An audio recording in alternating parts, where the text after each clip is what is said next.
क्या आप भी जरूरत से ज्यादा सोचते हैं? क्या छोटी छोटी बातें बार बार आपके दिमाग में घूमती हैं और आप उन्हें हल करने की बजाय उनमें उलझ जाते हैं?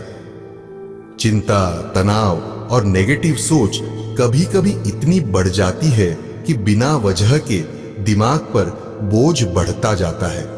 हम सभी की जिंदगी में कुछ न कुछ समस्याएं होती हैं, लेकिन जब हम इन समस्याओं को जरूरत से ज्यादा सोचने लगते हैं तो हम अपनी सेहत और मानसिक शांति खो देते हैं। इसी तरह की कहानी है अजित और उसकी पत्नी की। अजित की पत्नी का नाम जानकी था। जानकी साधारण सी गृहिणी थी, मगर उसे आदत थी हर छोटी बात को लेकर चिंता करने की। वो छोटी छोटी बातों को बार बार सोचती रहती थी, जिससे उसे हर समय एक अनजाना डर और बेचैनी महसूस होती थी। कभी घर के खर्चों को लेकर, कभी बच्चों के भविष्य को लेकर, अपने स्वास्थ्य को लेकर। जानकी की चिंताओं का सिलसिला खत्म ही नहीं होता था। उसे हर समस्या बहुत बड़ी लगती थी, जैसे उसकी जिंदगी में किसी ना किसी बुरी घटना का इंतजार कर रही हो। अजित, जो एक समझदार और शांत स्वभाव का व्यक्ति था, उसकी इस आदत से काफी परेशान हो गया था। उसने कई बार जानकी को समझाने की कोशिश की, लेकिन हर बार जानकी कहती, और ऑर्डर्स, लेट नाइट होगी। तू किचन देख, डिलीवरीज मैं कर दूंगी। पीरियड्स में समझ लो पीरियड्स भूल ही गई। कई बार जानकी को समझाने की कोशिश की, लेकिन हर बार जानकी कहती, तुम नहीं समझते, मैं कुछ गलत महसूस कर रही हूं, कुछ बुरा होने वाला है। अजित को समझ नहीं आता था कि उसे कैसे समझाए, क्योंकि जानकी की चिंताएं कभी खत्म नहीं होती थी। एक दिन अजित अपने गांव के पास एक संत महात्मा ऋषि से मिलने गए, जो आसपास के लोगों के बीच अपनी गहरी सोच और सहज समाधान के लिए जाने जाते थे। अजित ने उन्हें जानकी की आदत और उसकी हर वक्त की चिंता के बारे में बताया। महात्मा ने उसे सांत्वना दी और कहा, कल जानकी को मेरे पास ले आओ, शायद मैं उसकी कुछ मदद कर सकूं। अगले दिन अजित जानकी को लेकर महात्मा ऋषि के पास पहुंचा। जानकी थोड़ी संकोच के साथ महात्मा जी के सामने बैठ गई। महात्मा ने उसे आराम से बैठने को कहा और अपनी आंखें बंद कर ध्यान करने लगे। थोड़ी देर बाद उन्होंने अपनी आंखें खोली और एक किस्सा सुनाना शुरू किया। महात्मा बोले, बहुत समय पहले की बात है। रमेश एक सीधा सादा युवक था, जो अक्सर छोटी छोटी बातों को लेकर बहुत ज्यादा सोचता था। ये उसकी आदत बन गई थी। वो कुछ भी करने से पहले 10 बार सोचता, परिणामों को लेकर खुद में ही बहस करता, और अगर कोई बात उसके अनुसार नहीं होती तो अपने अंदर ही गुस्सा और कड़वाहट पाले रखता। यही सोचने का सिलसिला उसके जीवन में कई कठिनाइयों को जन्म देता था, लेकिन रमेश को इसका एहसास नहीं था। एक दिन अचानक से रमेश के काम के सिलसिले में शहर जाना पड़ा और उसे अपनी बाइक की जरूरत पड़ी, लेकिन उसकी बाइक पहले से ही खराब थी और वो तुरंत ठीक नहीं हो सकती थी, इसलिए उसे किसी से मदद मांगनी थी। सबसे पहले उसे अपने बचपन के दोस्त रामू का ख्याल आया। रामू और रमेश बचपन से अच्छे दोस्त थे और रमेश को लगा कि इतनी छोटी सी मदद के लिए रामू से बाइक मांगना कोई बड़ी बात नहीं होगी। हालांकि जैसे ही रमेश रामू के घर की ओर बढ़ा, उसके दिमाग में तरह तरह के ख्याल आने लगे। उसने सोचा, क्या रामू सच में मुझे अपनी बाइक दे देगा या फिर वो मना कर देगा? अगर उसने मना कर दिया तो मेरी दोस्ती का क्या मतलब? शायद वो सोचता हो कि मैं हर वक्त उसके ऊपर निर्भर रहता हूं। इतना सोचने के बाद रमेश के मन में अनगिनत नकारात्मक विचार आने लगे।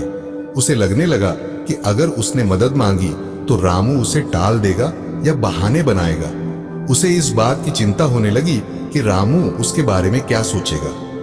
धीरे धीरे रमेश ने कल्पना में रामू को एक स्वार्थी व्यक्ति बना लिया, जो सिर्फ अपनी ही सोचता है और दोस्तों के लिए कुछ नहीं करता। उसकी नकारात्मकता इतनी बढ़ गई कि उसने अपने दोस्त के प्रति बुरी भावनाएं पाल ली। रमेश अब और गुस्से में आ चुका था। उसने सोचा, मेरा क्या, अगर मैं रामू से बाइक मांगने गया और उसने मुझे मना कर दिया तो मैं उससे दोस्ती ही खत्म कर दूंगा। अगर उसे मेरी परवाह नहीं है तो मुझे उसकी परवाह क्यों करनी चाहिए? इसी तरह के विचारों में खोए हुए रमेश को अपने गुस्से पर काबू नहीं रहा। उसने मन ही मन फैसला कर लिया कि चाहे कुछ भी हो वो रामू को सबक सिखाकर रहेगा। आखिरकार रमेश रामू के घर पहुंचा। उसके मन में इतना गुस्सा और नकारात्मकता थी कि बिना सोचे समझे उसने रामू का दरवाजा खटखटाया और जैसे ही रामू ने दरवाजा खोला, रमेश ने गुस्से में आकर उसे एक जोरदार मुक्का दे मारा। रामू अचानक हुए इस हमले से बहुत हैरान रह गया। उसने रमेश की तरफ आश्चर्य भरी नजरों से देखा और पूछा, अरे रमेश, ये क्या कर रहे हो? तुमने मुझे मारा क्यों? रमेश अभी भी गुस्से में कांप रहा था। उसने कहा, तुम्हारे जैसे दोस्त की मुझे कोई जरूरत नहीं। मैं तुम्हारे पास बाइक मांगने आया था और मुझे पहले से ही पता था कि तुम मना कर दोगे। तुम एक स्वार्थी इंसान हो। रामू ने शांत स्वर में रमेश को समझाने की कोशिश की। रमेश, तुम बिना वजह मुझ पर गुस्सा कर रहे हो। मैंने तो कभी भी तुम्हें मना करने के बारे में सोचा भी नहीं। तुम बस आकर मुझसे बात कर सकते थे और मैं खुशी खुशी तुम्हें बाइक दे देता। लेकिन तुमने अपने मन में इतनी सारी गलत धारणाएं बना ली कि मुझसे बिना पूछे ही मुझसे नाराज हो गए। रमेश को अब धीरे धीरे अपनी गलती का एहसास हुआ। उसे समझ में आया कि उसने बिना कारण ही अपने दोस्त के बारे में इतनी गलत बातें सोच ली। उसे समझ में आया कि ज्यादा सोचने से उसने खुद ही अपने मन में एक नकारात्मकता का जाल बना लिया था, जिससे उसका गुस्सा और नकारात्मकता उसके व्यवहार पर हावी हो गई थी। रामू ने रमेश से कहा, देखो, कभी कभी हम ज्यादा सोचने में इतना उलझ जाते हैं कि हमें असलियत का अंदाजा ही नहीं रहता। ज्यादा सोचना और हर बात में नकारात्मकता ढूंढना हमारी सेहत और रिश्तों के लिए हानिकारक हो सकता है। तुम्हें इस बात का एहसास होना चाहिए कि हर किसी के बारे में बुरा सोचने से कोई फायदा नहीं होता। रमेश ने अपनी गलती मानी और रामू से माफी मांगी। उसने रामू से वादा किया कि वह आगे से ऐसी गलतियां नहीं करेगा और बिना किसी कारण अपने दोस्त या किसी और के प्रति गलत धारणा नहीं बनाएगा। जानकी ने हल्की सी मुस्कान के साथ सिर हिलाया, जैसे उसे कुछ बात समझ में आने लगी हो। महात्मा ने बात को आगे बढ़ाते हुए कहा, हम भी छोटी छोटी बातों पर जरूरत से ज्यादा सोचकर अपनी जिंदगी को कठिन बना लेते हैं। महात्मा ने जानकी को ज्यादा सोचने के 7 बड़े नुकसान गिनाए और विस्तार से समझाया। 1. तनाव और चिंता। जरूरत से ज्यादा सोचने की आदत से व्यक्ति हमेशा चिंतित और तनावग्रस्त महसूस करता है। किसी भी स्थिति या बात को बार बार सोचने से वह वास्तविकता से अधिक भयावह लगने लगती है। उदाहरण के लिए, अगर किसी को लगता है कि वह किसी प्रोजेक्ट में असफल हो सकता है, तो बार बार उस पर विचार करने से उसका आत्मविश्वास कम होता है। वह छोटी समस्या को इतना बड़ा बना लेता है कि उसे उससे डर लगने लगता है। यह तनाव और चिंता मानसिक सेहत पर बुरा असर डालती है, जिससे व्यक्ति चिड़चिड़ा और अस्थिर महसूस करने लगता है। लंबे समय तक यह स्थिति बने रहने पर यह मानसिक विकारों का कारण भी बन सकती है। तो निर्णय न ले पाना। जब हम किसी भी समस्या को लेकर अधिक सोचते हैं तो हमारी निर्णय लेने की क्षमता कमजोर पड़ जाती है। बहुत ज्यादा सोचने से हम अपनी प्राथमिकताओं और सही गलत का फर्क समझने में असमर्थ हो जाते हैं। हर संभावित परिणाम पर विचार करना और उसके दुष्प्रभाव की चिंता करना हमें एक तयशुदा कदम उठाने से रोकता है। ठीक उसी तरह जैसे मेढक कुएं से बाहर जाने के निर्णय को लेकर सोचता ही रह गया और आखिर में बाहर निकलने का प्रयास नहीं कर सका। निर्णय न ले पाने की इस स्थिति से हम खुद को बार बार नुकसान पहुंचाते हैं। 3. ऊर्जा की बर्बादी। जब हम जरूरत से ज्यादा सोचते हैं तो हमारी मानसिक ऊर्जा का बड़ा हिस्सा बेकार के विचारों में खर्च होता है। इसका सीधा असर हमारे उत्साह और हौसले पर पड़ता है। जीवन में उत्साह बनाए रखने के लिए ऊर्जा का सकारात्मक कार्यों में उपयोग करना जरूरी है, लेकिन ज्यादा सोचने से यह ऊर्जा नकारात्मक विचारों में खर्च हो जाती है, जिससे न केवल हमारी रचनात्मकता घटती है, बल्कि जीवन में कुछ नया करने की उमंग भी कम हो जाती है। कि नेगेटिविटी में बढ़ोतरी। ज्यादा सोचने से अनावश्यक नकारात्मकता हमारे जीवन में आ जाती है। एक ही स्थिति पर बार बार विचार करने से हम उसमें केवल समस्याओं को ही देखने लगते हैं, जिससे हमारे मन में निराशा और नकारात्मकता भर जाती है। इससे हमारी सोचने समझने की क्षमता प्रभावित होती है और हमारे आसपास का माहौल भी नकारात्मक हो जाता है। धीरे धीरे हम हर छोटी बात को लेकर नकारात्मक सोचने लगते हैं और इसका प्रभाव हमारे सामाजिक रिश्तों और कार्य क्षमता पर भी पड़ता है। स्वास्थ्य पर प्रभाव।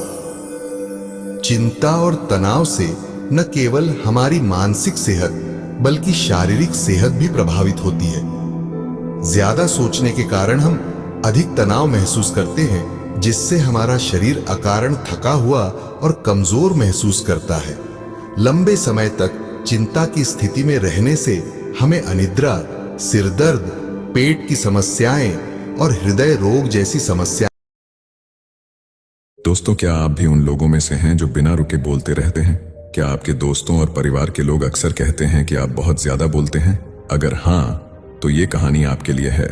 इस वीडियो में हम एक ऐसी कहानी सुनाने जा रहे हैं जो आपके दिल को छू जाएगी और आपको सोचने पर मजबूर कर देगी। ये कहानी आपको सिखाएगी कि बोलने से ज्यादा सुनना क्यों महत्वपूर्ण है और कैसे चुप रहना भी एक शक्तिशाली साधन हो सकता है। तो चलिए, इस कहानी के माध्यम से हम सीखते हैं कि कैसे अपनी बातों को मापदंड में रखना और दूसरों की बातें सुनना हमारी जिंदगी को और भी बेहतर बना सकता है। वीडियो को अंत तक जरूर देखें, क्योंकि ये कहानी आपकी जिंदगी बदल सकती है। तो आइए, बिना किसी देरी के शुरू करते हैं आज की कहानी को। नमस्कार दोस्तों, स्वागत है आपका हमारे इस ज्ञानवर्धक YouTube चैनल में। एक बार की बात है, एक गुरु का शिष्य बहुत बातूनी था। वह हर समय बातें करता रहता था, दिन भर इधर उधर की बातें करता रहता था और आज है और एक शिष्य को गालियां देता है। वह गपशप करता है और दूसरों के साथ अच्छा व्यवहार करने की कोशिश करता है। अपने मुंह से अपनी प्रशंसा करता रहता है और हमेशा अपने आप को गुरु के सामने सबसे बुद्धिमान और सिद्ध शिष्य साबित करने की कोशिश करता है। अपने आप को सभी शिष्यों से अलग और श्रेष्ठ मानता है। उसने कहा कि मैं एक अमीर परिवार का लड़का हूं। अगर मैं चाहता तो एक आरामदायक और शानदार जीवन जी सकता था, लेकिन मैं वह सब छोड़कर यहाँ आया क्योंकि मुझे सच्चाई की तलाश है। मैं खुद को जानना चाहता हूँ, मैं जीवन को जानना चाहता हूँ, इसलिए मेरा यज्ञ सबसे बड़ा है। एक दिन साधु ने सभी शिष्यों को आश्रम में बुलाया और कहा कि आप सभी को अगले 1 महीने तक कुछ संकल्प लेना है। इससे आपका संकल्प मजबूत होगा और आप में आत्मबल का संचार होगा। आप सभी अपनी क्षमता के अनुसार कोई भी संकल्प ले सकते हैं और 1 महीने के पहले आप में से जो कोई भी अपने संकल्प को भंग करता है, वह अपनी पुरानी दिनचर्या में वापस चला जाएगा। सभी शिष्यों ने अपनी शक्ति के अनुसार बड़े या छोटे संकल्प लिए और गुरु को अपना संकल्प बताकर वहां से चले गए। लेकिन बातूनी शिष्य अपने आप को सबसे अलग और बड़ा दिखाना चाहता था। तभी वह गुरु की झोपड़ी में पहुंचा और बोला कि मुझे कोई छोटा संकल्प नहीं करना है, बल्कि अपने जैसा कोई बड़ा और महान संकल्प करना है। कृपया बताएं कि मैं कौन सा संकल्प लूं। उस बातूनी शिष्य की बात सुनकर गुरु मुस्कुरा दिए और कहा, क्या तुम मेरे द्वारा दिए गए संकल्प को पूरा कर पाओगे? क्या तुम्हारे लिए उसे पूरा करना संभव होगा? नहीं, यह तुम्हारे लिए संभव नहीं है। तुम इसे पूरा नहीं कर सकते तो तुम अपना संकल्प खुद खोजो। शिष्य ने कहा, नहीं गुरुदेव, मैं पूरा करूंगा। आप मुझे जो भी संकल्प देंगे, कृपया आप मुझे बताएं। गुरु ने कहा, ठीक है, फिर आप अगले महीने चुप रहेंगे, मुंह से एक शब्द भी नहीं निकलेगा। वह आपका संकल्प है। शिष्य ने कहा, गुरुजी, क्या यह संकल्प है? यह बहुत आसान है, केवल 1 महीने के लिए चुप रहना है। मुझे एक बड़ा संकल्प दें जो मेरे श्रेय के योग्य है, जिसे पूरा करने में मुझे परेशानी हो रही है। गुरु ने कहा, पहले आप इस संकल्प को पूरा करें। शिष्य ने गुरु की आज्ञा का पालन किया। वह उसी समय चुप हो गया और मुड़ा और झोपड़ी से बाहर चला गया। उसे चुप रहना बहुत आसान लगा। उसने किसी तरह चुपचाप एक दिन बिताया। लेकिन दूसरे दिन से उसके मन में न बोलने का बोझ बढ़ने लगा। तीसरे दिन उसे भारीपन महसूस होने लगा और चौथे दिन एक अजीब सी बेचैनी होने लगी, क्योंकि आश्रम के सभी शिष्य आपस में बात कर रहे थे। वह भी उनके सामने अपना पक्ष रखना चाहता था और उनकी बात बंद करना चाहता था, लेकिन उसका निश्चय उसके रास्ते में आ खड़ा हुआ। इसलिए वह सारा दिन केवल मुंह और आंखें ही बनाता रहा। ऐसे ही कुछ दिन और बीत गए और शिष्य बीमार पड़ गया। उसका सिर फटने लगा था, खाने पीने का भी मन नहीं करता था, वह बस बोलना चाहता था। वह अपने गुरु के पास गया और उनके सामने बैठ गया और उन्हें लिख कर कहा, गुरुजी, मुझे बोलना है। बिना कहे मुझे सांस नहीं आ रही है, मेरा दम घुट रहा है, मैं अंदर से पागल हो रहा हूं। मैं क्या कर सकता हूं? क्या मुझे अपने संकल्प तोड़ देने चाहिए? गुरुजी यह पढ़कर मुस्कुराए और कहा कि संकल्प तो टूटने के लिए होते हैं, लेकिन जो व्रत को पूरा करता है वही अपने भीतर की शक्ति को बढ़ा सकता है, और जो अपनी आंतरिक शक्ति को बढ़ा लेता है वही जीवन के पथ पर आगे बढ़ता है। बुद्धि और जागृति संकल्प लेना आपके हाथ में है और उसे तोड़ना भी आपके ऊपर है। आपके अनेक सह शिष्य संकल्प तोड़कर अपनी दिनचर्या में लौट आए हैं। अगर आप ऐसा नहीं कर पा रहे हैं तो आप अपने संकल्प को तोड़ भी सकते हैं और अपनी पुरानी दिनचर्या में वापस जा सकते हैं। लेकिन याद रहे, अगर आज आप इस छोटे से संकल्प को संभाल नहीं पा रहे हैं तो बाकी जिंदगी कैसे संभालोगे? मुझे शक है बाकी फैसला पूरी तरह तुम्हारे हाथ में है। वो बिना कुछ कहे वापस चला जाता था और खुद को अपनी झोपड़ी में बंद कर लेता था। झोपड़ी से बाहर आता था केवल अपने आवश्यक कार्यों के लिए, बाकी समय वह कुटिया के अंदर ही बैठा रहता था। 15 दिन बीत चुके थे और आश्रम के सभी शिष्यों का संकल्प लगभग टूट चुका था, लेकिन उस बातूनी शिष्य का संकल्प अभी भी चल ही रहा था कि प्रतिज्ञा लेने के बाद से वह एक शब्द भी नहीं बोला। पूरा आश्रम हैरान था कि इतना बोलने वाला शिष्य चुप कैसे हो गया। 15 दिन बाद वह अपने गुरु के पास गया और लिखित में कहा कि हे गुरुदेव, मैं बाहर से चुप हूं लेकिन मेरे अंदर कई आवाजें हैं, बहुत रोना और शिकायत है। मैं अंदर ही अंदर बात करता रहता हूं, मेरा मन तरह तरह के सवाल करता रहता है। बाहर से जितना शांत हूं भीतर से उतना ही बेहाल हूं। मुझे संदेह है कि मेरा संकल्प अभी भी कायम है या नहीं, क्योंकि आपको बोलने की आदत है। आप बाहर से भले ही खामोश हों लेकिन अंदर ही अंदर कहते रहते हैं कि आपको इन बातों और आवाजों से दूर जाना होगा। शिष्य गुरु को प्रणाम करके चला जाता है और भोर होते ही वह अपनी कुटिया छोड़कर जंगल में चला जाता है। कई दिन बीत जाते हैं और संकल्प का समय भी पूरा हो जाता है, पर वह शिष्य वापस नहीं आता। आश्रम में सभी को डर था कि जंगली जानवरों ने उसे खा न लिया हो। इस दौरान लोगों ने उसे खोजने का काफी प्रयास किया, लेकिन वह कहीं नहीं मिला। गुरु के सभी शिष्यों ने स्वीकार किया था कि जंगली जानवरों ने उन्हें अपना शिकार बनाया है, लेकिन गुरुजी को ऐसा नहीं लगा। एक दिन आश्रम का एक शिष्य गुरु के पास आया और बोला, गुरुजी, बातूनी शिष्य को क्या हुआ? क्या जानवरों ने उसे मार डाला होगा? गुरु ने कहा, हो सकता है जानवरों ने उसका शिकार किया हो, लेकिन उसके न लौटने का कोई और कारण हो सकता है। हो सकता है कि वह जिस चीज के लिए वहां गया था वह मिल गया हो। शिष्य ने पूछा कि क्या ज्यादा बोलना हानिकारक है? गुरु ने कहा, यह भी मानव जीवन के कई दुखों में से एक है कि वो कभी चुप नहीं रह सकता। वो हमेशा कुछ ना कुछ कहता रहता है। हमारा आधे से ज्यादा दुख हमारे अकेले बोलने से होता है। ज्यादातर परिवारों के झगड़े की वजह हमारी बेवजह की बातें होती हैं। हम में से कोई भी चुप नहीं रहना चाहता। हम सिर्फ सामने वालों से कहना चाहते हैं जो कुछ भी हमारे मन में है। हम उसे समझाना चाहते हैं कि आप गलत हैं और मैं सही, और यह कहां तक उचित है, क्योंकि दूसरा भी वही कर रहा है। और इस तरह सब एक दूसरे का सड़ा गला सामान ले रहे हैं, तो समय के साथ साथ उन्हीं बातों की परतें गिनते रहते हैं और एक दूसरे को सुनाते रहते हैं। इस तरह सुनने सुनाने का यह काम जीवन भर चलता रहता है, लेकिन इस अज्ञानता में हम अपना समय, अपना जीवन, अपनी समझ और सबसे महत्वपूर्ण व अनमोल क्षण खो देते हैं, जिसे जिया जा सकता है, जिसका अनुभव किया जा सकता है, जिसमें आनंद पाया जा सकता है। लेकिन बदले में हमें क्या मिलता है? कुछ भी नहीं, सब व्यर्थ जाता है। हम इस पागलपन में क्या खो चुके हैं? केवल कुछ लोगों को पता चलता है, बाकी लोगों को उनके आने का पता नहीं है, जैसे उन्हें उनके जाने का पता नहीं है। शिष्य ने कहा, फिर क्या इसका समाधान है?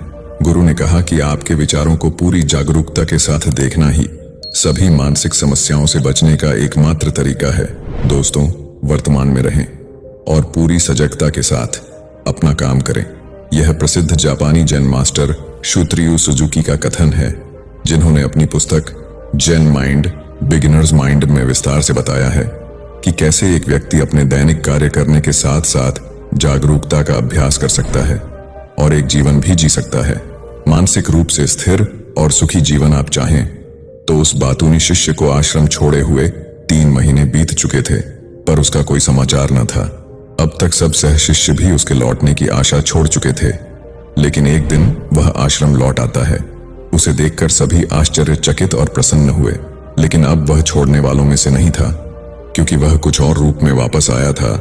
उसमें एक अजीब परिवर्तन महसूस किया जा सकता था। उसके चेहरे पर एक अजीब सा भाव था और उसकी आंखों में बड़ा सुकून था। आश्रम में आते ही सभी शिष्यों ने उन्हें चारों ओर से घेर लिया और बात करने लगे। उसने अपने भाइयों से भी बात करना शुरू कर दिया। जितने भी शिष्य उससे बात करते थे, उन्हें लगता था कि वह पहले की तरह बड़बोले और बातूनी नहीं थे। उनके मुख से निकला एक एक शब्द बड़े ही मधुर और ध्यान से निकला। कुछ देर दूसरे शिष्यों से बातें करने के बाद वह गुरु के पास गया। उसने गुरु के पैर छुए और कहा, गुरुजी, क्या मैं अब भी चुप हूं? क्या मेरा संकल्प अभी भी जारी है? गुरु ने कुछ देर तक शिष्य की आंखों में गौर से देखा और कहा, हाँ, तुम अब भी चुप हो। आपके मुंह से एक भी शब्द नहीं निकल रहा है और आपका संकल्प अभी भी कायम है। उस शिष्य ने कहा, इसीलिए मैं और गहरे जंगल में चला गया था कि मुझे वहां शांति मिलेगी और मेरे मन में चहकना कम हो जाएगा। लेकिन मैं जितना एकांत में गया, मेरे अंदर की आवाज तेज होती गई। मुझे अपने अंदर की पुरानी आवाजें सुनाई देने लगीं। तब मुझे एहसास हुआ कि मैं कितना गलत था जब मैं बुरा कहता था अपने परिवार के सदस्यों, दोस्तों और सह शिष्यों को। इसलिए उस समय मैंने सोचा कि मैं सही था। जब मैं गुरु से भाइयों की चुगली करता था और उनका मजाक उड़ाता था, तब भी मुझे लगता था कि मैं उनसे बेहतर हूं और मैं सही कर रहा हूं। लेकिन उस दिन मुझे पहली बार लगा कि मैं कितना गलत हूं। बहुत देर तक ये आवाजें, ये शिकायतें मेरे अंदर चलती रहीं, लेकिन धीरे धीरे मेरे अंदर से ये सारी आवाजें चली गईं। अब मैं अंदर से भी खामोश हूं। उस घने जंगल में बाहर से बोलने वाला कोई नहीं था और भीतर कोई आवाज नहीं बची थी। उस दिन पहली बार मुझे मौन का सही अर्थ समझ में आया। कितनी शांति थी मेरे आसपास। हालांकि अभी भी कुछ आवाजें थीं जो पहले आती थीं, लेकिन मैं उन्हें नहीं सुन सकता था। लेकिन अब मैं उन सभी आवाजों को स्पष्ट रूप से सुन सकता था, जो हवा की आवाज, पक्षियों के चहकने की आवाज, बहते पानी की आवाज, भौरों की गुनगुनाहट की आवाज मैंने पहली बार पूरे होश में सुनी। मैंने अपने आसपास इतनी शांति कभी महसूस नहीं की। आप पहली बार हैं जब मैंने शांति भंग करने के लिए अपने मुंह से एक शब्द निकाला है। मैं चिल्लाया हूं, हे भगवान, ये किस प्रकार की शांति है? सब कुछ इतना शांत क्यों है? ये क्या हुआ? लेकिन मेरे चिल्लाने पर भी शांति भंग नहीं हुई। सब कुछ वैसा ही है जैसा बाहर पहले भी सन्नाटा था और अंदर भी। हे गुरुदेव, मैंने अपने गुरु भाइयों से बात की, मैंने आपसे बात की। मैं बोल रहा हूं, मैं चल रहा हूं, मैं सब कुछ देख रहा हूं, लेकिन मैं अंदर से बिल्कुल अकेला हूं। मैं चुप हूं, भीड़ में भी हूं, मैं अकेला हूं और अंदर से भी अकेला हूं। मैं तब भी अकेला हूं जब मैं अपने आप में शोर मचाना चाहता हूं। अब सब कुछ दिखाई देता है, सब कुछ सुना जाता है। गुरु ने कहा, जब तक बाहर बातें करते रहेंगे, भीतर अशांति होगी। जिस दिन हम अपने भीतर की ओर मुड़ेंगे तो हमारे मुंह से जो भी निकलेगा हम शांत रहेंगे। दुनिया में जितनी भी बुराइयां हैं, वे ज्यादातर हमारे बोलने से ही पैदा होती हैं, क्योंकि हम चुप नहीं रहना चाहते। हम जरूरत से ज्यादा बात करते हैं। हम दूसरे व्यक्ति की बात नहीं सुनना चाहते हैं, बल्कि चाहते हैं कि वह बात करना बंद कर दे। हम उसे बताना चाहते हैं कि मैं कौन हूं। हम उसे अपनी सारी क्षमताएं दिखाना चाहते हैं। बस यही हमारे जीवन का उद्देश्य रह जाता है। कभी एक दूसरे को सुनना नहीं चाहते, समझना नहीं चाहते। उन्होंने कभी चुप रहना नहीं सीखा, क्योंकि खामोश रहने से ही वो खुद को छोटा महसूस करते हैं। दुनिया के सारे युद्धों की वजह हमारा ही बोलना है, इसलिए हमें उतना ही बोलना चाहिए जितना जरूरी हो, क्योंकि बेकार की बातें करने से ऊर्जा बर्बाद होती है और बोलने से हम कभी अंदर की ओर नहीं मुड़ते, क्योंकि वो हमें बाहर की ओर खींचती रहती है। और क्या क्या इस दुनिया के अलावा कोई बाहर है? लेकिन अगर हम अपने भीतर की दुनिया की ओर मुड़ना चाहते हैं तो इस मुंह को बंद रखना चाहिए। इसीलिए जो सभी प्रबुद्ध हो गए हैं और एकांत की ओर भाग गए, ताकि उन्हें ज्यादा न बोलना पड़े, न ज्यादा सुनना पड़े। वे अकेले रहें और शांत रहें, ताकि वे आसानी से भीतर की यात्रा कर सकें। लेकिन कोई चाहे तो इस दुनिया में रहकर भी एकांत में रह सकता है, शांत रह सकते हैं, लेकिन इसके लिए उन्होंने अपनी ऊर्जा बचाई होगी, जिसे वे व्यर्थ की बातों में बर्बाद कर रहे थे। दोस्तों, इस कहानी की सीख यह है कि व्यर्थ बोलने से आपकी ऊर्जा नष्ट होती है। और ऐसा कहना हमें वापस भीतर नहीं जाने देता, क्योंकि यह हमें बाहर की ओर झुकाए रखता है। और जो अपने भीतर यात्रा करना चाहते हैं उन्हें अपना मुंह बंद रखना चाहिए। तो इस वीडियो को अपने दोस्तों एवं परिवार के साथ ज्यादा से ज्यादा जरूर शेयर करें। और ऐसी ही ज्ञानवर्धक वीडियो देखने के लिए हमारे चैनल को सब्सक्राइब करना न भूलें। धन्यवाद। नमो। दोस्तों, जब हमारा मस्तिष्क अच्छे तरीके से काम करता है तो ही हम अच्छा सोच पाते हैं और जीवन में अच्छे अच्छे बदलाव भी ला पाते हैं। और जीवन में अगर आपको बड़े फैसले लेने हैं, मुश्किल हालातों से निपटना होता है, तो हमें मानसिक रूप से मजबूत होना बहुत ज्यादा जरूरी होता है। जरूरी नहीं कि आपकी जिंदगी में हर पल अच्छा ही होता रहे और आप तभी खुश रहें। कभी कभी आपकी जिंदगी में ऐसे वक्त भी आएंगे जहां पर आपको भारी मुसीबतों का सामना भी करना पड़ सकता है। ऐसे में कई बार होता है कि इंसान मुसीबतों का सामना करते करते अपने मुश्किल हालातों से लड़ते लड़ते अपने जीवन से हारने लगता है। लेकिन वहीं पर जो इंसान मानसिक रूप से मजबूत होते हैं वह इन मुश्किल हालातों से अपने कठिन समय से बाहर जरूर निकल आते हैं। तो दोस्तों, आज की इस वीडियो में हम अपने मुश्किल वक्त से बाहर कैसे आएं, इसी पर चर्चा करने वाले हैं। मैं 8 नियम बताने वाला हूं, जिसे अगर आप जान और समझ लेते हैं तो यकीन मानिए आप अपने मुश्किल हालातों से जरूर बाहर निकल आएंगे और आप मानसिक रूप से एक मजबूत इंसान भी बन जाएंगे। तो मित्रों, आज की यह वीडियो बहुत ही महत्वपूर्ण होने वाली है। इसे छोड़कर कहीं जाइएगा नहीं। मित्रों, एक बार एक बौद्ध महात्मा आश्रम में अपने शिष्यों को दिमाग के ऊपर कुछ प्रवचन दे रहे थे।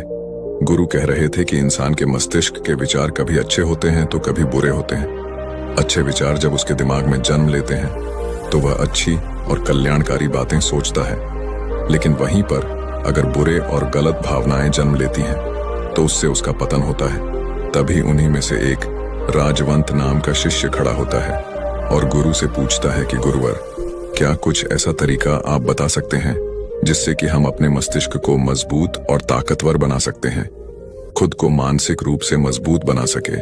गुरु कहते हैं कि अवश्य मैं बताऊंगा, लेकिन उससे पहले मैं कुछ बातें मन पर बता रहा हूं जिसे तुम लोग ध्यानपूर्वक सुनना। तभी जाकर के हम बताएंगे कि मानसिक रूप से मजबूत कैसे बने। तभी तुम सब इस बात को बड़ी ही आसानी से समझ पाओगे। गुरु कहते हैं कि जब भी हम कुछ सोचते हैं तो सबसे पहले वह विचार हमारे मस्तिष्क में जन्म लेते हैं और उसी के अनुरूप हमारा पूरा शरीर कार्य करने लगता है। मान लो कि आप कुछ दुख भरी बातें सोचते हैं तो आप बिल्कुल शिथिल होते चले जाते हैं। आपके शरीर की ऊर्जा कम होने लगती है। लेकिन वहीं पर अगर आप कुछ उत्साह भरी बातें सोचते हैं तो आपके शरीर के अंदर असीमित ऊर्जा बहने लगती है। आप वाकई में ऊर्जावान दिखाई देने लगते हैं। आप ये अनुभव खुद कर पाएंगे कि जब आप खुशी होते हैं तो आपके शरीर के अंदर बहुत ऊर्जा आ जाती है। आपका रोम रोम खिल उठता है। ऐसा इसलिए हुआ क्योंकि आपने अपने दिमाग में कुछ जोश भरी बातें सोची। शरीर तो वही है आपका, लेकिन जब आप दुखी होते हैं तो आपका शरीर बिल्कुल ऊर्जा विहीन हो जाता है। लेकिन जब आपके विचार जोश भरे वाले होते हैं तो आपका शरीर खिल उठता है। यानी हमारा शरीर किस तरीके से काम करेगा, यह सब हमारे मस्तिष्क में उत्पन्न हो रहे विचारों पर निर्भर करता है। अब तुम सबको मेरी बातें बहुत ही अच्छे तरीके से समझ में आएंगी। अब हम बताने जा रहे हैं कि मानसिक रूप से हम मजबूत कैसे बने। गुरु कहते हैं कि मैं तुम सबको 8 तरीका बताऊंगा। अगर आप उन 8 तरीकों को अपने दिमाग में लाते हैं, वैसा ही सोचते हैं, तो यकीन मानिए आपका शरीर भी वैसा ही काम करने लगेगा। जैसा कि मैं पहले बता चुका हूं कि जब आप दुखी होते हैं तो आपका शरीर ऊर्जा विहीन होने लगता है, लेकिन जब आप खुश होते हैं, आपके दिमाग में अच्छा विचार आया और आप खुश हो गए तो आपके शरीर में अच्छी ऊर्जा बहने लगती है। इसका मतलब यह है कि अगर हम वह 8 तरीका जान लें और वही हम अपने दिमाग में सोचे तो हमारा शरीर भी ऊर्जा और जोश से भर जाएगा, अर्थात हम मानसिक रूप से मजबूत बन जाएंगे। और वास्तव में जब आप मानसिक रूप से मजबूत बन जाएंगे तो आप मुश्किल हालातों का सामना बड़ी ही आसानी से कर लेंगे। गुरु कहते हैं कि शिष्यों, मानसिक रूप से मजबूत बनने का पहला नियम है, जो हो चुका है उसकी परवाह करना छोड़ दो। गुरु कहते हैं कि शिष्यों, मुझे यह बताओ कि सूर्य किस दिशा में उगता है। तो सभी शिष्यों ने एक साथ जवाब दिया कि गुरुजी, सूर्य पूर्व दिशा से निकलता है। फिर गुरुजी ने कहा कि अगर मैं यह कहूं कि सूर्य पश्चिम दिशा से निकले तो क्या वह निकलेगा? सभी शिष्य कहते हैं कि बिल्कुल नहीं गुरुवर, सूर्य तो पूर्व दिशा से ही निकलेगा, हम उसके स्थान को, उसके जगह को बदल नहीं सकते हैं। फिर गुरु कहते हैं कि मान लो बारिश का मौसम है, और अगर मैं यह बोलूं कि बारिश बंद हो जाए तो क्या हमारे बोलने से बारिश बंद हो जाएगी? शिष्य कहते हैं कि नहीं गुरुवर, वह तो मौसम में बदलाव की वजह से होगा, जब मौसम में बदलाव होगा तो बारिश बंद हो जाएगी। फिर गुरुजी कहते हैं कि अगर मैं तुम लोगों से यह कहूं कि ठंडी के मौसम में गर्मी पड़ने लगे तो ऐसा होने वाला तो नहीं है। शिष्य कहते हैं गुरुवर, आप ठीक कह रहे हैं, ये कभी नहीं हो सकता कि ठंडी के मौसम में गर्मी पड़े और गर्मी के मौसम में ठंडी पड़ने लगे। ये मौसम तो प्रकृति पर निर्भर करता है, जो कि हमारे बस में नहीं है। फिर गुरु कहते हैं कि ठीक उसी प्रकार अगर जो चीज हमारे वश में नहीं होती है या जो बातें, घटनाएं बीत चुकी हैं, अगर हम उन घटनाओं को लेकर के बार बार परेशान होते रहेंगे या उसकी बहुत ज्यादा परवाह करेंगे तो क्या हम भूतकाल की घटनाओं को बदल सकते हैं? शिष्य कहते हैं कि नहीं गुरुवर। फिर गुरु कहते हैं कि अगर तुम उन बीती घटनाओं को लेकर के बार बार चिंता में रहोगे और उस चीज की परवाह करोगे तो तुम परेशान होते चले जाओगे। इसीलिए तुम्हारी जिंदगी में जो घटित हो चुका है, कोशिश करो उसे भुलाने की, और उसका एकमात्र तरीका है कि आप अपने आने वाले समय पर, आने वाले भविष्य पर, आने वाली चीजों पर अपना ध्यान केंद्रित करिए। गुरु आगे कहते हैं कि मानसिक रूप से मजबूत बनने का दूसरा नियम है ध्यान करने की आदत डालें। गुरु कहते हैं कि गौतम बुद्ध जब सत्य की खोज में निकल पड़े थे तो उन्होंने बहुत सारे उपाय किए, बहुत सारे कर्म कांड किए, लेकिन उन कर्म कांडों की वजह से उन्हें बहुत ज्यादा कुछ हासिल नहीं हुआ और उनका शरीर दुबला पतला होता चला गया। लेकिन वह सत्य की खोज करने में असमर्थ रहे। उनके गुरुओं ने उन्हें बहुत सारे कर्म कांड उपाय बताए, लेकिन उन कर्म कांड का कोई मतलब नहीं हुआ। अंत में जब भगवान गौतम बुद्ध स्वयं ध्यान की अवस्था में बैठे तो धीरे धीरे ध्यान की गहराइयों में जाकर के उन्हें वह सारी चीजें लगने लगी जिस चीज की वह खोज में निकल पड़े थे। ध्यान के जरिए वह अपने सभी विचारों पर विजय पा लिए। उन्होंने पापी मार्ग को पराजित किया, काम वासना पर विजय पाई, अपनी हर एक भावना पर वह विजय पा लिए। और यह सब तभी हुआ जब वे ध्यान की गहरी अवस्था में बैठे और कई दिनों तक ऐसे ही बैठे रहे। ध्यान करने से हमारा मन और मस्तिष्क बहुत ही शांत हो जाता है, जिसे कि अगर हम किसी वस्तु पर या किसी के बारे में या किसी चीज के बारे में जब विचार करते हैं तो हमारा पूरा ध्यान उसी पर केंद्रित रहता है। हमारा दिमाग ज्यादा इधर उधर भागता नहीं है और हम चीजों को बहुत ही अच्छे तरीके से समझ पाते हैं। ध्यान ही एक ऐसा तरीका है जो आपको हर तरीके से आपके दिमाग को मजबूत बनाता है।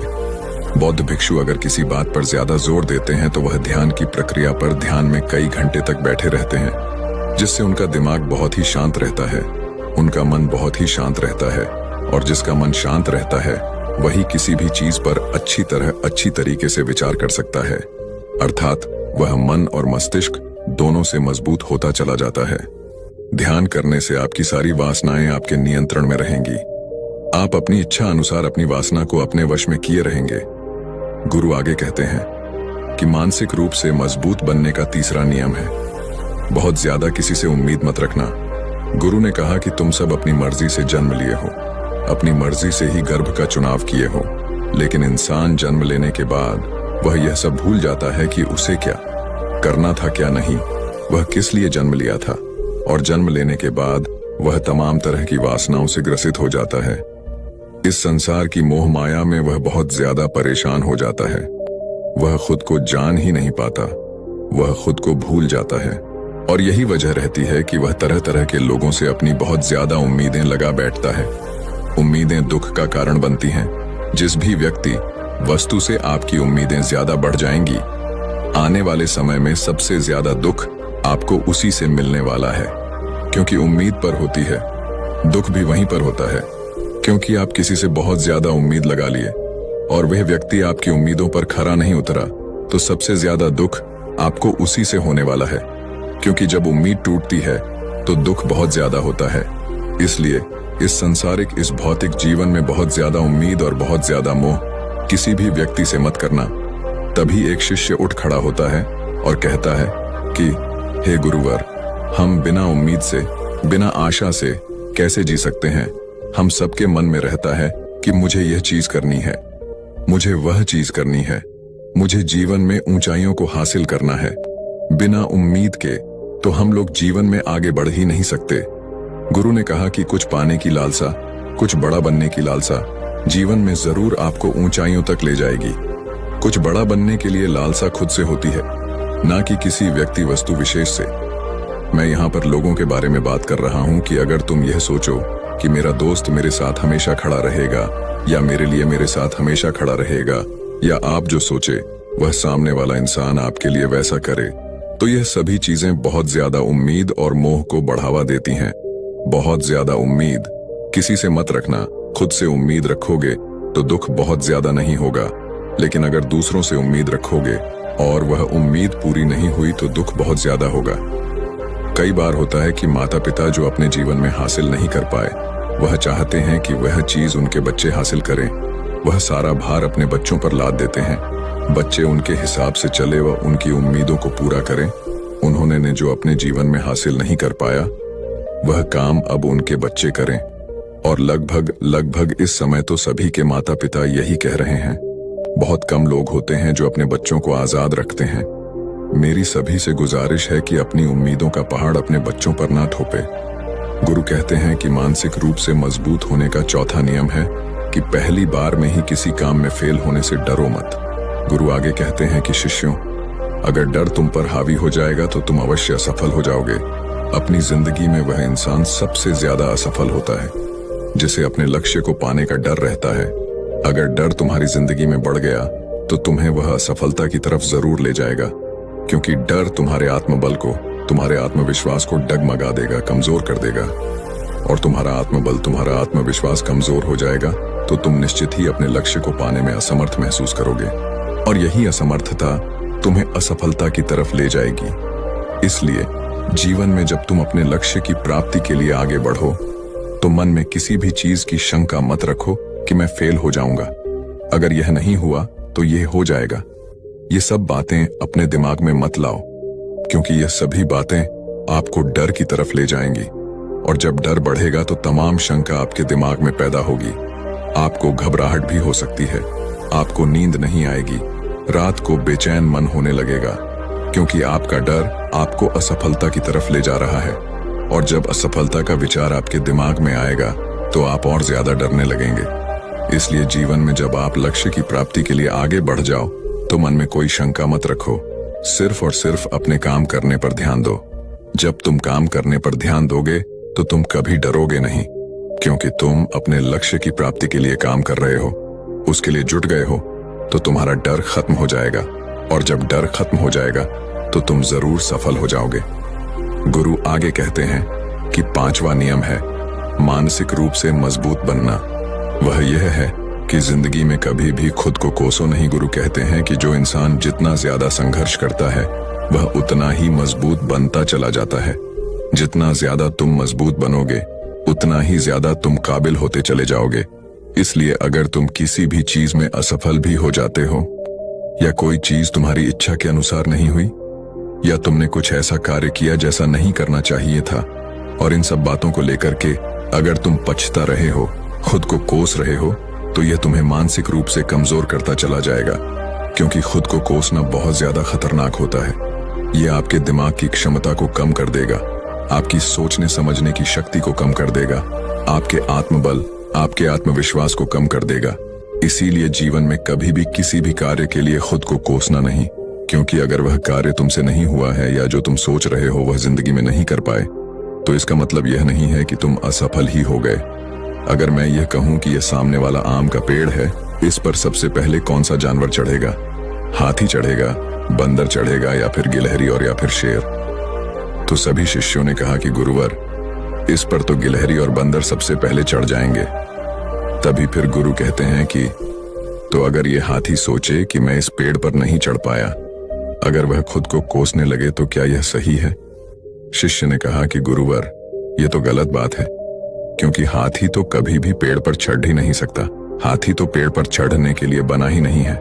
गुरु कहते हैं कि ठीक इसी प्रकार हर एक व्यक्ति का काम करने की कला का दिमाग का अलग अलग महत्व होता है। कोई किसी कार्य में माहिर होता है तो कोई किसी कार्य में। बस हमें इसी को समझने की जरूरत होती है। जरूरी नहीं कि दुनिया के लोग जैसा कर रहे हैं तो तुम भी वैसा करो। तुम अपनी प्रतिभा के हिसाब से कार्य को करो। अगर तुम अपनी प्रतिभा के हिसाब से करोगे तो तुम उसमें जरूर सफल होगे। गुरु आगे कहते हैं कि मानसिक रूप से मजबूत बनने का छठा नियम है, अपनी ऊर्जा को व्यर्थ में बर्बाद मत करो। गुरु कहते हैं कि तुम सबके अंदर अभी बहुत ऊर्जा है। कभी भी अपनी ऊर्जा को गलत कार्यों में, गलत लोगों पर बर्बाद मत करना, क्योंकि अगर तुम अपनी ऊर्जा को बर्बाद करोगे तो वह तुम्हें बर्बादी की तरफ ले जाएगी। इसलिए अपनी ऊर्जा को अपने लक्ष्य में लगाओ, क्योंकि अभी तुम सबके पास बहुत ज्यादा ऊर्जा है। अगर तुम सब पूरी ऊर्जा के साथ अपने लक्ष्य पर जुड़ जाओगे तो तुम जरूर सफल हो जाओगे। लेकिन अगर तुम ऊर्जा को गलत जगह पर लगा रहे हो तो तुम्हारी ऊर्जा बिखरने लगेगी, और जब ऊर्जा बिखरने लगेगी तो तुम कभी भी अपने लक्ष्य को प्राप्त नहीं कर पाओगे। गुरु आगे कहते हैं कि मानसिक रूप से मजबूत बनने का सातवां नियम है, सुनो सबकी लेकिन करो अपने मन की। गुरु कहते हैं कि शिष्यों, पहले ध्यान से तुम यह पता करो कि तुम्हारे अंदर कितनी क्षमता है। अगर तुम सबको अपनी क्षमता के बारे में पता है तो तुम अपनी क्षमता के हिसाब से कार्य को करो। भले लाखों लोग तुमसे यह बोले कि तुम इस कार्य को नहीं कर सकते हो, उस कार्य को नहीं कर सकते हो, तो तुम कभी भी उन पर भरोसा नहीं करना या उनके हिसाब से मत चलना, क्योंकि शरीर तुम्हारा अपना है। तुम्हें खुद के बारे में सबसे ज्यादा तुम ही जान पाओगे। कोई दूसरा तुम्हारे बारे में तुमसे ज्यादा नहीं जान पाएगा। तुम सबको अपने अपने बारे में पता होगा, अपनी अपनी क्षमता के बारे में पता होगा कि तुम इस कार्य को या किसी भी कार्य को कैसे कर सकते हो। कोई किसी कार्य को बहुत जल्दी कर सकता है तो कोई थोड़ा समय लगा सकता है। ये सब बातें तुम सबको खुद के बारे में सबसे ज्यादा तुम ही को ही पता होगी। इसलिए तुम्हारे अंदर जो क्षमता है, अपनी क्षमता के हिसाब से ही अपने कार्य का चुनाव करो। और जब तुम अपनी क्षमता के हिसाब से कार्य को करोगे, खुद के अंदर की आवाज को सुनोगे, तो तुम जीवन में जरूर आगे जाओगे। कई बार होता है कि लोग खुद की क्षमता को पहचानता ही नहीं, जैसा दूसरे लोग कह रहे हैं वह वैसा ही करने लगते हैं और अपनी जिंदगी का ढेर सारा समय यूं ही बर्बाद कर देते हैं। उनसे ऐसा काम करने को कहा गया था तो वह भी वैसा ही काम करने में जुट गए, बिना सोचे समझे कि उनकी क्षमता कितनी है या उनकी प्रतिभा उस कार्य में है कि नहीं। तो ऐसे लोग कभी भी अपने लक्ष्य को प्राप्त नहीं कर सकते, क्योंकि जो इंसान अपनी खुद की क्षमता को नहीं पहचान पाएगा वह जीवन में कभी भी सफलता अर्जित नहीं कर पाएगा। यह शरीर तुम्हारा है, यह दिमाग तुम्हारा है। सोचने से समझने की शक्ति भी तुम्हें ही तय करनी है। तुम्हें पता होना चाहिए कि तुम्हारा शरीर कितना मजबूत है, कितना ताकतवर है और इसमें कितनी क्षमता है। और अगर क्षमता नहीं है तो अपने शरीर की क्षमता को बढ़ाने की कोशिश करिए और खुद के अंदर की खुद की भावनाओं को सुनने का प्रयास करिए और अपनी क्षमता के हिसाब से आगे बढ़िए। फिर गुरु आगे कहते हैं कि मानसिक रूप से मजबूत बनने का आठवां नियम है, बोलना कम करो और अपने कार्य पर ध्यान दो। गुरु आगे कहते हैं कि जो इंसान बहुत ज्यादा बोलता है वह अपनी ऊर्जा को यूं ही नष्ट करता रहता है, क्योंकि जो बोलता ज्यादा है वह सोचता कम है, क्योंकि उसने अपनी सारी की सारी ऊर्जा बोलने में खपत कर दी तो वह सोचेगा क्या उसे सोचने का समय ही नहीं मिल पाया। लेकिन जो इंसान कम बोलता है उसे सोचने का समय ज्यादा मिल जाता है। और जब तुम किसी बात पर या किसी तत्व पर ज्यादा विचार करोगे तो जाहिर सी बात है कि तुम्हारे दिमाग में तमाम विचार आएंगे और वह विचार ही तुम्हें सफलता की तरफ ले जाएंगे। गुरु कहते हैं कि शिष्यों, अगर मैं तुमसे कुछ सवाल पूछता हूं तो सबसे पहले तुम सोचते हो, तुरंत बोल तो नहीं देते। लेकिन अगर कोई यहां बैठा है और वह अपने साथी से बात कर रहा है, अपने दूसरे गुरु भाइयों से बात कर रहा है, तो वह कभी हमारी बात पर ध्यान नहीं दे पाएगा। और जब हम प्रश्न पूछेंगे तो उसका गलत जवाब वह दे देगा, क्योंकि वह बोलने में अपनी ऊर्जा व्यर्थ कर रहा है। वह हमारी तरफ तो ध्यान दिया ही नहीं। लेकिन जो शिष्य शांत है, हमारी बात को ध्यान से सुन रहा है, तो वह सोच विचार करके पूर्ण तरीके से उत्तर देगा और उसके उत्तर भी सही होंगे। इसलिए शिष्यों, कम बोलने का अभ्यास करो।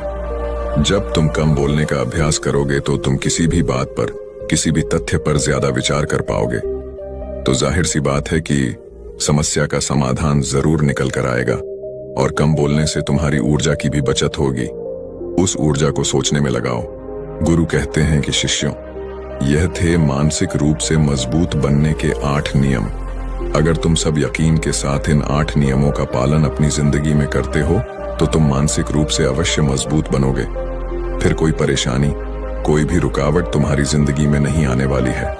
कोई समस्या भी आएगी तो तुम उसका डटकर सामना भी कर पाओगे। सभी शिष्य गुरु की बात को सुन करके उनका कोटि कोटि नमन करते हैं और वे लोग समझ जाते हैं कि मानसिक रूप से मजबूत बनने के ये 8 नियम उनकी जिंदगी में कितने हितकारी साबित होने वाले हैं। वह सभी गुरु को प्रणाम करते हैं और उस दिन की शिक्षा भी पूरी हो जाती है।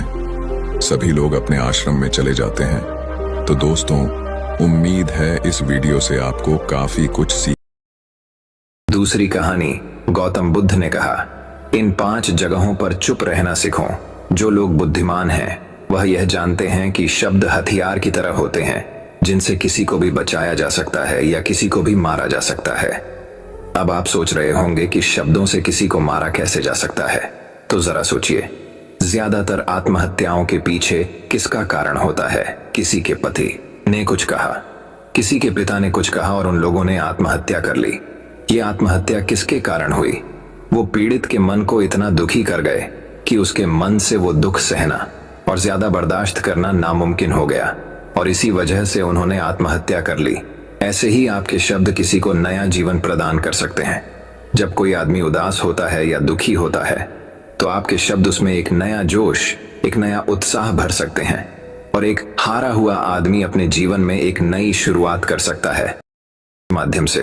तो अब तक आप ये तो समझ ही गए होंगे कि हमारे शब्द हमारे जीवन को किस तरह निर्धारित करते हैं। शब्दों में कितनी ताकत होती है और किसी से बात करते वक्त हमें कितनी सावधानी से अपने शब्द सुनने चाहिए। आज की जो बौद्ध कहानी मैं आपको सुनाने वाला हूं उसमें आपको सीधे सीधे तौर पर कुछ ऐसे तरीके पता चलेंगे, कुछ ऐसी परिस्थितियां पता चलेंगी जहां पे आपको हमेशा चुप रहना चाहिए। कुछ परिस्थितियों में अगर आप कुछ नहीं बोलेंगे तो वही आपके लिए सबसे ज्यादा बेहतर होगा। इससे पहले कि आप इस कहानी में खो जाएं, इस चैनल को सब्सक्राइब जरूर कर लें। तो चलिए कहानी शुरू करते हैं। एक बार की बात है, एक युवा लड़का एक बार एक बौद्ध भिक्षु के पास पहुंचा। वो काफी परेशान लग रहा था और उसने बौद्ध भिक्षु से जाकर पूछा कि हे महात्मा, मैं अपने आप से परेशान हूं, अपने आप से दुखी हूं। बाहरी रूप से मुझे कोई दुख नहीं है, मैं धन धान्य संपन्न हूं, मुझे कोई शारीरिक रोग भी नहीं है, लेकिन मैं खुद से परेशान रहता हूं, अपने मन से परेशान रहता हूं। अक्सर मेरी बातों को मेरा कोई भी दोस्त गंभीरता से नहीं लेता है और ना ही मेरे परिवार के लोग मेरी किसी बात को गंभीरता से लेते हैं। मैं जो कुछ भी सलाह देता हूं या तो वह उसे मजाक में उड़ा देते हैं या फिर उसे गंभीरता से लेते ही नहीं है। मेरी बातों को कोई गंभीरता से क्यों नहीं लेता है? क्यों मेरी बातों पर कोई अमल नहीं करता? क्यों मेरी बातों में कोई रुचि नहीं दिखाता? क्या कारण है? कृपया मुझे बताने का कष्ट करें और मेरे मन के इस दुख को दूर करें। यह सुनकर बौद्ध भिक्षु ने कहा कि आज सुबह मैं चालित ध्यान करके वापस आ रहा था। रास्ते में कुछ कौवे कांव कांव कर रहे थे और वहीं पर जब मैं चलता हुआ कुछ दूर आया तो मुझे एक मोर की मधुर आवाज सुनाई दी। ये सुनकर अचानक मेरे मन में ख्याल आया कि कौवे कितना कांव कांव करते हैं, कितना बोलते रहते हैं, लेकिन कोई भी प्राणी कौवे की आवाज को पसंद नहीं करता। मोर हमेशा सही परिस्थिति के हिसाब से बोलता है। जब भी बारिश होने वाली होती है और बादल गरजते हैं और बारिश होने की आशंका होती है, ऐसे में मोर अपनी मधुर आवाज में गाता है जो सभी को प्रिय होता है, सभी को अच्छा लगता है। ऐसे ही अगर इंसान सही परिस्थिति के हिसाब से सही शब्द बोले, सही वाणी बोले, तो वही वाणी दूसरों के लिए संगीत हो जाती है, संगीत बन जाती है और दूसरे लोग तुमसे सम्मोहित हो जाते हैं और वहीं पर तुम्हें सब लोग गंभीरता से लेने लगते हैं। और दूसरी तरफ अगर तुम यूं ही बेफिजूल ऐसे ही बोलते रहते हो, बिना किसी बात के बोले चले जाते हो, तो फिर तुम्हें कोई गंभीरता से नहीं लेता। तुम उस कौवे की भांति हो जाते हो जिसकी वाणी कोई पसंद नहीं करता और बाद में तुम्हें दुख होता है कि तुम्हें कोई गंभीरता से क्यों नहीं लेता। इसीलिए अपने शब्दों को बेहद बुद्धिमानी के साथ इस्तेमाल करना सीखो।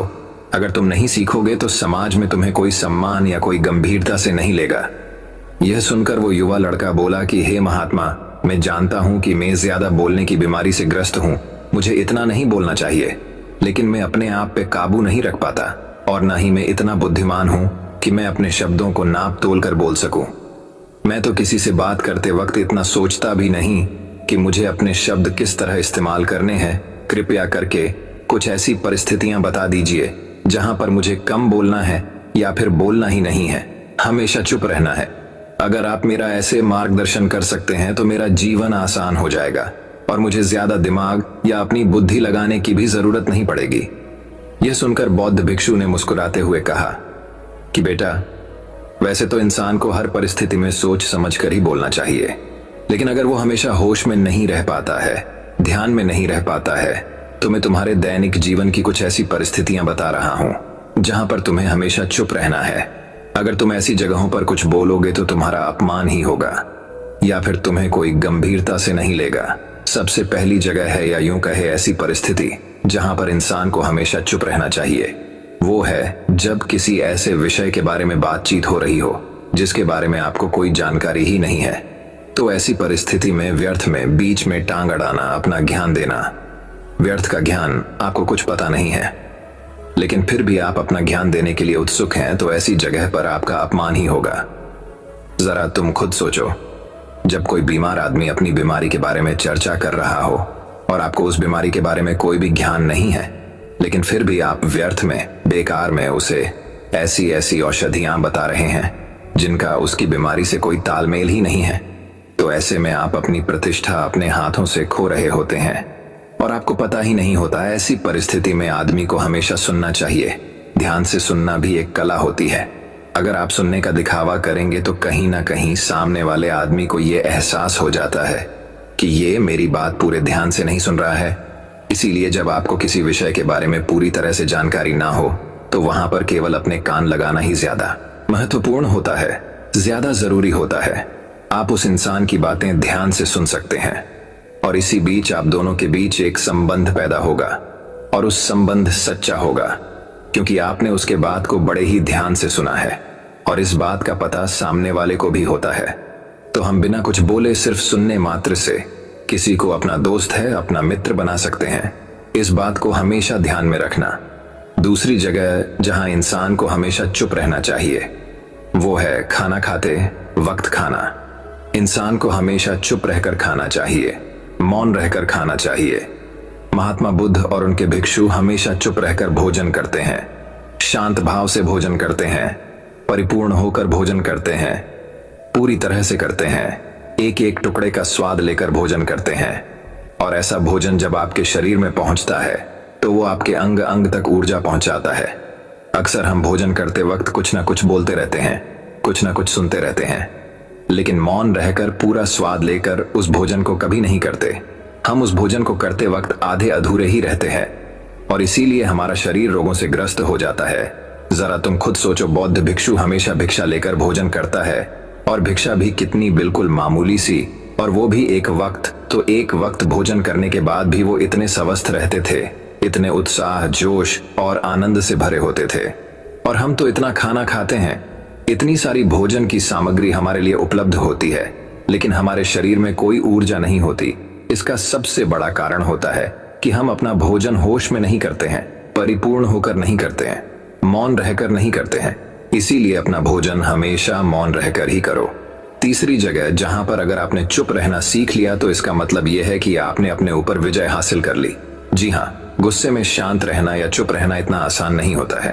अक्सर हम गुस्से से भरकर कुछ ऐसे शब्द या अपशब्द बोल जाते हैं जिसका पछतावा हमें हमेशा रहता है, लेकिन जुबान से निकला हुआ शब्द वापस नहीं हो सकता, उस शब्द को मिटाया भी नहीं जा सकता। अब वो जिंदगी भर हमारे दामन से जुड़ चुका है और वो गुस्से में बोला गया। अब शब्द हमारे मन को समय समय पर बेचैन करता रहता है, दुखी करता रहता है, लेकिन गुस्से के वक्त चुप रहना सीखना भी एक बहुत बड़ी कला होती है।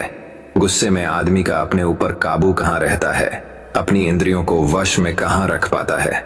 इसीलिए इस कला को आप तभी सीख सकते हैं जब आप गुस्सा भी होश में रहकर कर पाए। जब भी आपको गुस्सा आए, आपके दिमाग में सिर्फ एक ही बात आए कि मुझे चुप रहना है, मुझे किसी से कुछ गाली गलौच नहीं करना, किसी को कोई अपशब्द नहीं बोलना। और जब ये विचार गुस्से के साथ जुड़ जाता है और धीरे धीरे ये आदत बन जाता है तो आप अपने गुस्से को भी काबू में करना सीख जाते हैं। जब भी कभी गुस्सा आए तो किसी को कुछ बोलने की बजाय कुछ शारीरिक व्यायाम करना शुरू कर दो। उछलना, भागना, दौड़ना, जिम करना, कुछ भी आप ऐसा व्यायाम कर सकते हो जिसमें आपका शरीर थक जाए। आप पाएंगे कि जब आपका शरीर थक जाता है तो आपका मन भी शांत हो जाता है। आपने उस गुस्से की ऊर्जा को एक सकारात्मक रूप दे दिया। और यही बुद्धिमान व्यक्ति की पहचान होती है, जो दूसरों के तानों से भी अपना घर बना लेता है, अपनी कामयाबी के रास्ते निकाल लेता है। वही सच में बुद्धिमान आदमी है, जो जहर को भी दवा बनाकर इस्तेमाल करना सीख जाए। वही असली बुद्धिमान होता है। चौथी जगह, जहां आप चुप रहेंगे तो आपके लिए वही सबसे ज्यादा बेहतर होगा, वही आपको सम्मान दिलाएगा। चौथी जगह है, जब चार लोग आपस में बैठकर बातें कर रहे हो, कोई बैठक कर रहे हो, तो वहां पर जब चार लोग बात कर रहे होते हैं तो चारों लोग एक साथ तो बात कर नहीं सकते।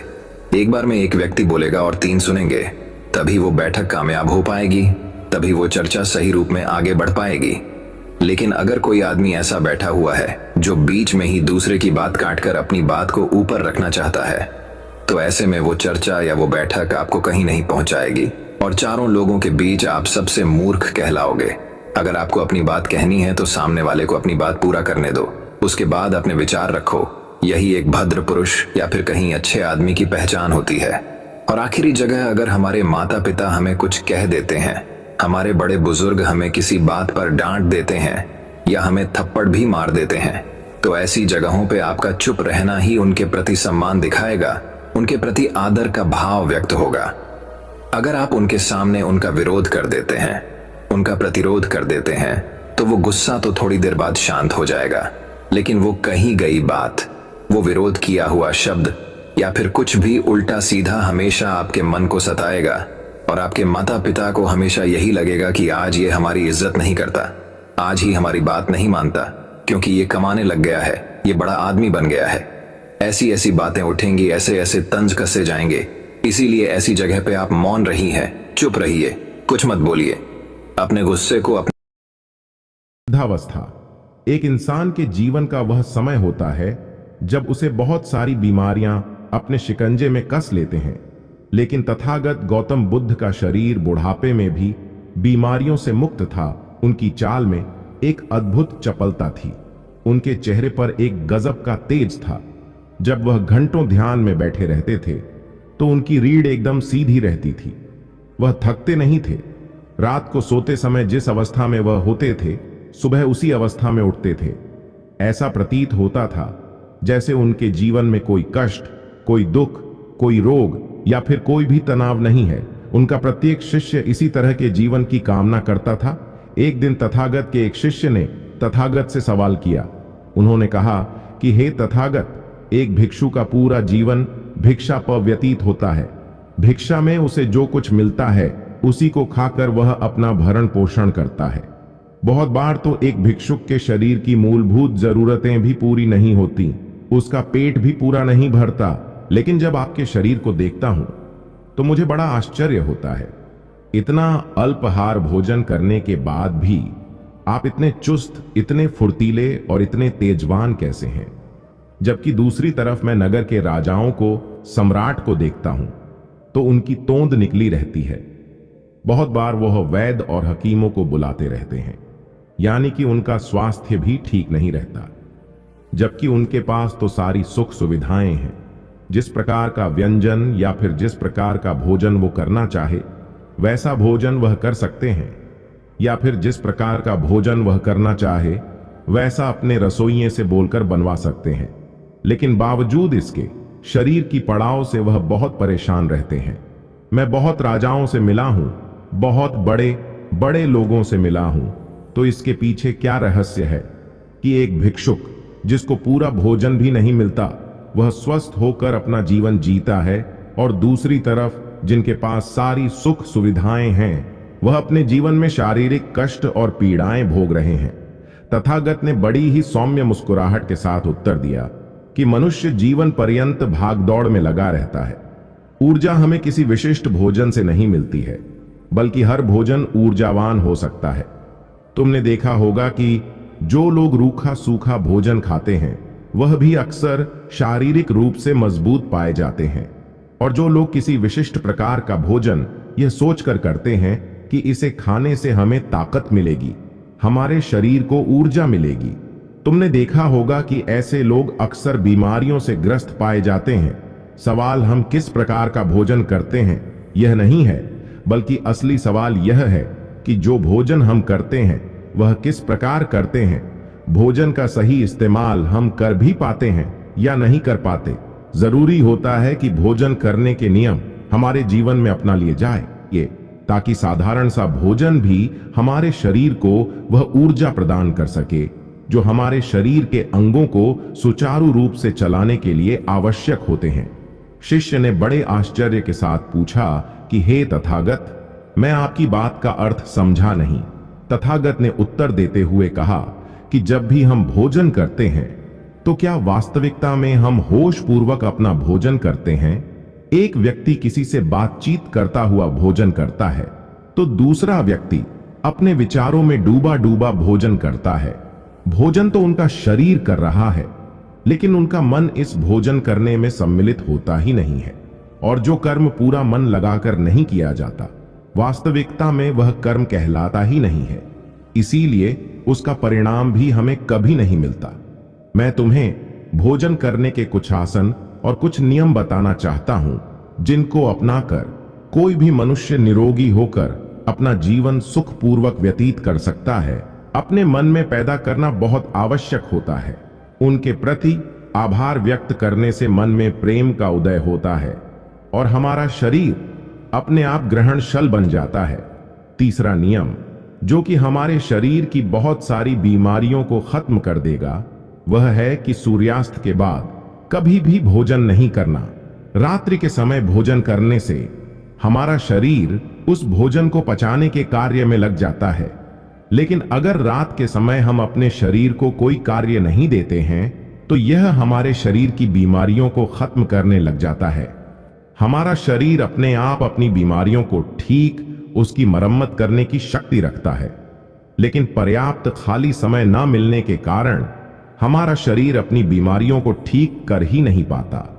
देर रात्रि में भारी भोजन करने से पूरी रात हमारा शरीर उसको पचाने के कार्य में लगा रहता है, वह कभी खाली हो ही नहीं पाता है।